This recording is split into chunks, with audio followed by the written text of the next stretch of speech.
Salut à tous, c'est Seb sur R9e art. Aujourd'hui, je vais vous parler de Spirou et Fantasio.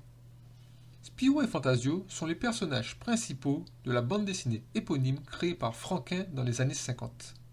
Depuis, moult dessinateurs et scénaristes ont repris le flambeau pour poursuivre les aventures de ces deux reporters intrépides. L'un de mes arcs narratifs préférés est constitué de deux albums, La Frousse aux Trousses et La Vallée des Bannis, avec Philippe Thom au scénario, Jean-Ry au dessin, le tout publié aux éditions Dupuis. Dans cette histoire, Spirou et Fantasio ont pour but de retrouver l'expédition Siegfried Maginot, disparue à la lisière du Népal dans les années 30.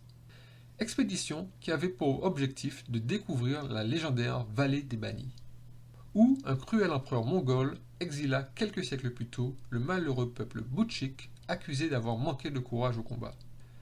Mais le tout bout de champ étant récemment entré en guerre, cette expédition ne s'annonce pas de tout repos. Hélas, les finances ne sont pas au rendez-vous, et ils sont obligés d'accepter l'aide financière du docteur Placebo, qui souhaite en contrepartie guérir ses patients atteints de hoquet chronique à l'aide des émotions fortes qui leur seront procurées par cette expédition à haut risque.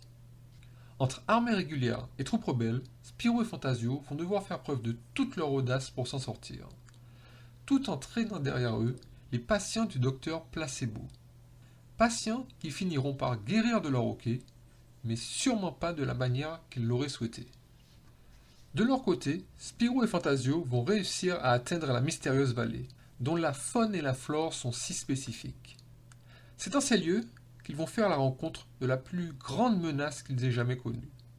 Un moustique dont la morsure rend fou furieux.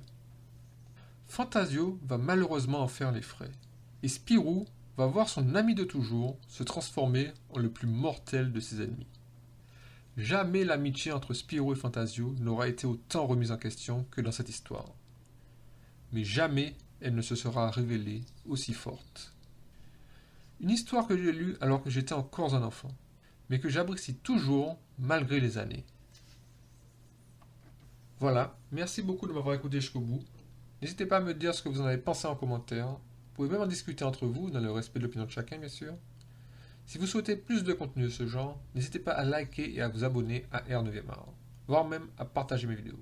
Merci encore et à la prochaine sur R9e art.